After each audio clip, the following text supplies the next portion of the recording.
Morning students. बेटा next topic है आपका ऑप्टिक्स में। नेक्स्ट टॉपिक है प्रिज्म। देखिए प्रिज्म क्या होता है बेटा। प्रिज्म एक ऐसा माध्यम होता है, एक ऐसा माध्यम है जो दो समान पारदर्शी वक्र से घिरा होता है। ये पृष्ठ परस्पर किसी एक निश्चित कोण पर झुके होते हैं। प्रिज्म इज ए सिस्टम और medium covered by two homogeneous and transparent surface inclined at a certain angle known as a prism. This medium covered by transparent and homogeneous surface inclined at certain angle known as a prism. अब आप देखेंगे prism के अपूर्णांक का व्यंजक यानी कि reflective index of the prism.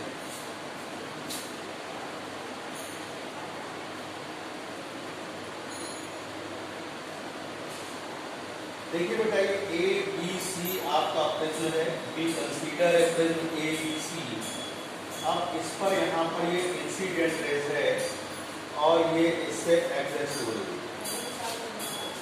इस पॉइंट के लिए आप नॉर्मल ये लेंगे और इस पॉइंट के लिए नॉर्मल आप ये लेंगे। बेटा इस रेस को आप इंक्रीज करेंगे फॉरवर्ड, इसको करेंगे बैकवर्ड। ये point P, Q and R, ये N हो गया, ये N डैश हो गया और ये M। बेटा ये आपतित कोण अभिलंब है यानी कि इंसिडेंट है जो नॉर्मल है। ये आपतन कोण यानी इंसिडेंट हो गया। ये रिफ्लेक्टेड रेज यानी कि अपवर्तित किरण है और ये अभिलंब है और अपवर्तन कोण है रिफ्लेक्शन हो गया। ये दोनों सिमेट्रिक होते हैं। बेटा इस सरफेस के लिए I डैश होगा और ये क्या होगा बेटा R डैश होगा। ये टोटल एंगल आई हो गया आपका, ये एंगल टोटल आई हो गया। तो ये एंगल कितना हो गया बेटा I माइनस R। बिल्कुल सेम लेंगे, ये होगा I dash minus R dash. अब देखिए ये जो एंगल आपके पास आया है इसको एंगल ऑफ डेविएशन यानी कि विचलन कोण कहते हैं। क्या कहते हैं? विचलन कोण कहते हैं एंगल ऑफ डेविएशन। यानी कि इंसिडेंट रेस को फॉरवर्ड एंड रिफ्लेक्टेड को बैकवर्ड अगर लेंगे, इंसिडेंट रेस को बैकवर्ड लेंगे, निर्गत कोण पीछे की ओर लेंगे, जो एंगल परफॉर्म होगा एंगल ऑफ डेविएशन यानी कि विचलन कोण होगा। तो देखिएगा इन ट्रायंगल PQR डेल्टा क्या स्टीरियर एंगल है और स्टीरियर एंगल की टेंडेंसी होती है फ्रंट एंगल की क्या होता है सम के इक्वल होता है यानी कि समूह अंतरा कोण के योग के बराबर होगा। तो यहाँ से होगा delta equal to I minus R plus I dash minus क्या होगा R dash. Delta equal to हो जाएगा बेटा I minus R plus I dash minus R dash. Delta equal to होगा बेटा ध्यान दीजिएगा ये हो जाएगा बेटा I प्लस I डैश और minus R plus R dash. बेटा इसमें कंडीशन लगाएंगे इफ यानी यदि I dash equal to I, R dash equal to R, then delta equal to delta M यानी ये एंगल क्या होगा मिनिमम हो जाएगा। कैसा हो जाएगा बेटा? मिनिमम हो जाएगा यानी न्यूनतम हो जाएगा। तो delta M equal to I plus I minus I dash plus R plus R, delta M equal to 2I minus 2R। Question number आपके पास आगे बेटा 1। अब देखिएगा APMR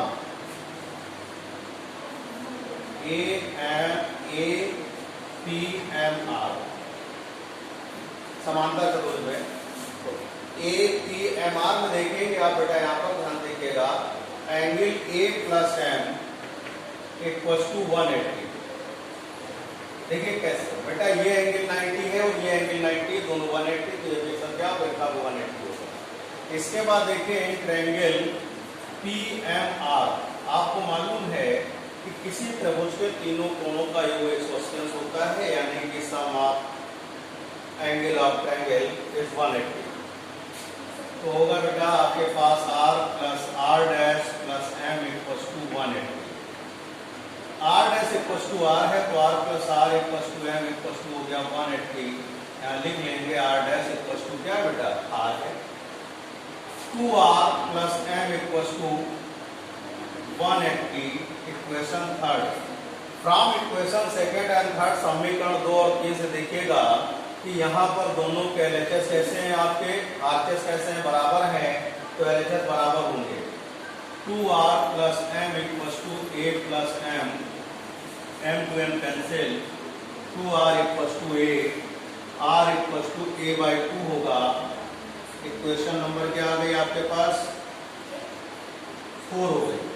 r की वैल्यू पुट करेंगे आप कहाँ पर इक्वेशन नंबर फर्स्ट में। Putting the value of r in equation number first we get delta m equals to 2i minus 2 into a by 2। 2 cancel हो गया। Delta m equals to 2i minus a 2i equals to delta m plus a i equals to delta m plus a upon 2 होगा। ये आ गया आपके पास equation number 5। बेटा i की value आ गई आपके पास, r की वैल्यू आ गई। अकॉर्डिंग टू स्नेल्स लॉ यानी स्नेल के नियम से n equals to sine i upon sine r n equals to sine delta m plus a upon 2 upon sine a by 2। ये आ गया बेटा reflective index of the prism. एक बार फिर समझ लीजिएगा प्रिज्म क्या है। प्रिज्म एक ऐसा माध्यम होता है जो कि दो समान पारदर्शी तलों से घिरा होता है। ये तल परस्पर किसी एक निश्चित कोण पर झुके होते हैं। This medium bounded by two transparent homogeneous surface inclined a certain angle known as a prism। Suppose करिए ये प्रिज्म है, आप पर P पॉइंट पर सरफेस एबी के P पॉइंट पर लाइट रेज इंसिडेंट होती है और ABC सरफेस से एडजस्ट हो जाती है, यानी यहाँ से प्रवेश करेगी इधर से निकल जाएगी।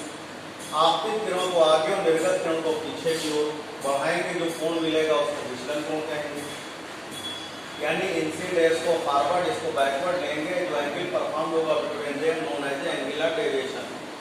अब देखिएगा इन ट्रायंगल PQR, देखिए समझ लीजिएगा ये एंगल आई है, ये एंगल आर है, सिमेट्री का ये आई डैश हो गया, ये आर डैश।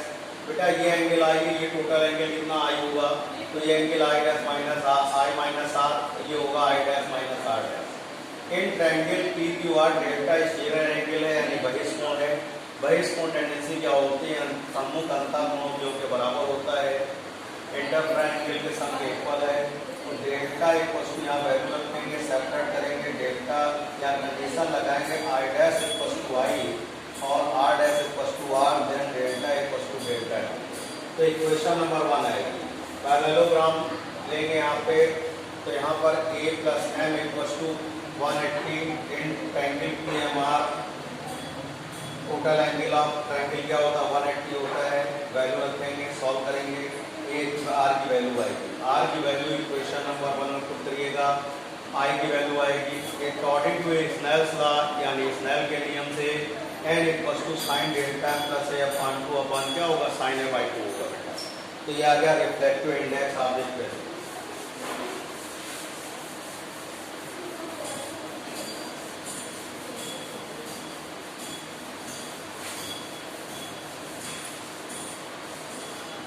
अब देखिए थिन प्रिज्म के लिए यानी पतले प्रिज्म के लिए इसके लिए कंडीशन होती है बेटा प्रिज्म का जो एंगल होगा वो less than or equal to 10 degree होना चाहिए। ये प्रिज्म के पतले प्रिज्म की कंडीशन है। Thin prism condition of thin prism angle of prism is less than or equal to 10 degree. Then अब देखिए वी नो दैट आपको मालूम है n equal to sine delta m plus a upon 2 upon sine a by 2। Value रखेंगे यहाँ पर, ध्यान दीजिएगा, और साइन एंगल बहुत मिनिमम है, तो sine delta m plus a by 2 equal to delta m plus a by 2। Sine a by 2 equal to a by 2 हो गया। वैल्यू पुट करेंगे तो n इक्वल टू कितना होगा बेटा, ध्यान दीजिए, delta m plus A upon 2 upon a by cancel out कर दीजिए, n equal to delta m plus A upon a, cross multiply करेंगे, n a equal to delta m plus a, delta m equal to n a minus a, delta m equal to n minus 1 into a. ये आ गया पतले prism के लिए अपवर्तनांक का व्यंजक आ गया, यानी कि refractive index of thin prism.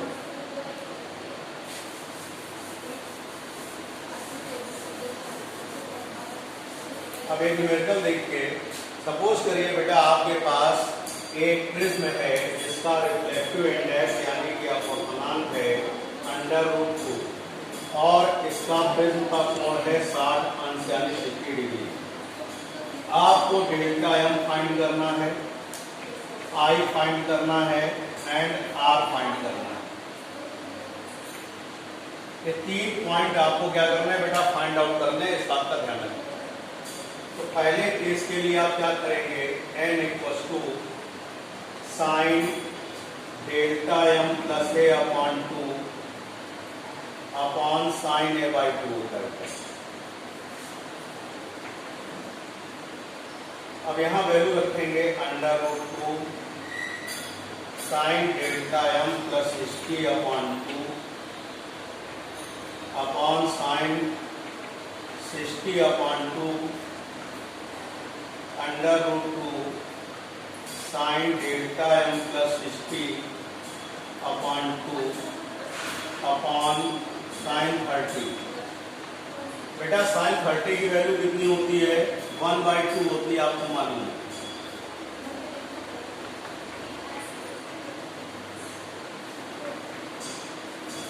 √2 into 1/2 sine delta m plus A upon 2, √2 into 1 upon √2 into 1 upon √2। तो ये हो जाएगा साइन डेल्टा m प्लस ए अपॉन 2, ये कैंसिल, 1 अपॉन √2 की वैल्यू होती है साइन 45 की,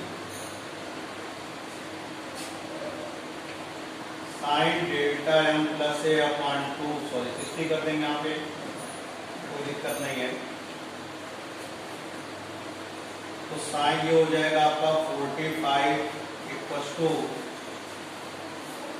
delta m plus 60 upon 2, 90 equal to हो जाएगा डेल्टा m प्लस 60 और डेल्टा m इक्वल टू होगा 90 minus 60, delta m equal to होगा 30 डिग्री।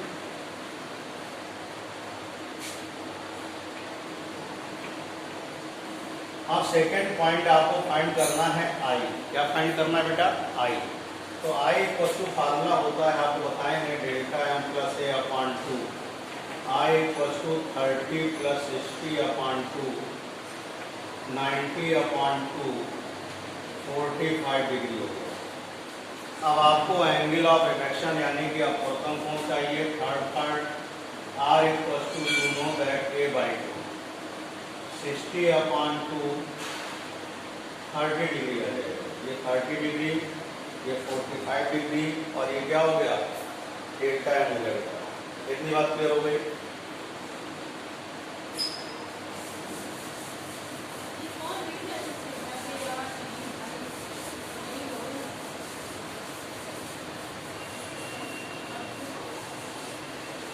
देखिए एक नेक्स्ट न्यूमेरिकल देखिए, बहुत अच्छा न्यूमेरिकल है आपके लिए।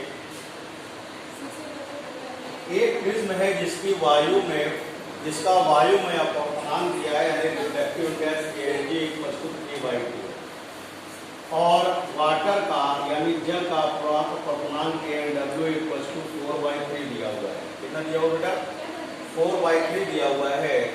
Aw इक्वल टू कितना दिया हुआ बेटा, 4/3 दिया हुआ है।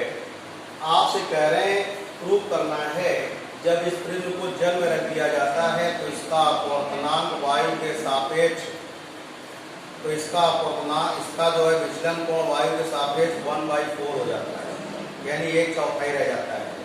प्रिज्म में रिफ्लेक्टिव इंडेक्स दिया हुआ है, वाटर एमिसिविटी गिवन है आपको, आपसे बोलना है prove that angular deviation in water with 1/4 with respect to angular deviation in air. तो देखिए केस फर्स्ट, आपका जनरल होता है delta m equals to n-1 into A होगा। ये वैल्यू रखेंगे delta 1 equals to ANG -1 into A, equation number 1। बेटा जब जल यानी कि प्रिज्म को जल में प्लेस कर देंगे फुल्ली, यानी पूरे जल में रख देंगे उसको, तो उसका जो रिफ्लेक्टिव इंडेक्स होगा WNG होगा। ANG अपॉन क्या होगा, ANW होगा। WNG इक्वल्स टू आएगा ANW का मतलब 3/2 अपॉन 4/3, यानी WNG बराबर होगा 9/8। अब डेल्टा 2 यहाँ यूज करेंगे, delta 2 equals to WNG -1 into A, equation number second. Equation second divided by first, समीकरण नंबर 2 में एक का भाग दे दीजिए। WNG -1 upon ANG -1 into A upon A, cancel. Delta 2 upon delta 1 equals to WNG -1 upon ANG -1। Value रख के सॉल्व करिएगा, ये होगा बेटा 9/8 -1 upon 3/2 -1। Delta 2 upon delta 1 equals to 1/8 upon 1/2, cancel हो गया। तो ये आएगा बेटा आपके पास डेल्टा 2 अपॉन डेल्टा 1 बराबर 1/4, डेल्टा 2 बराबर डेल्टा 1/4। ये आपका प्रूफ हो गया कि जल में विचलन कोण वायु के सापेक्ष कितना होगा, 1/4 होगा। Angular deviation in air with respect to air कितना होगा, 1/4 होगा। Thank you.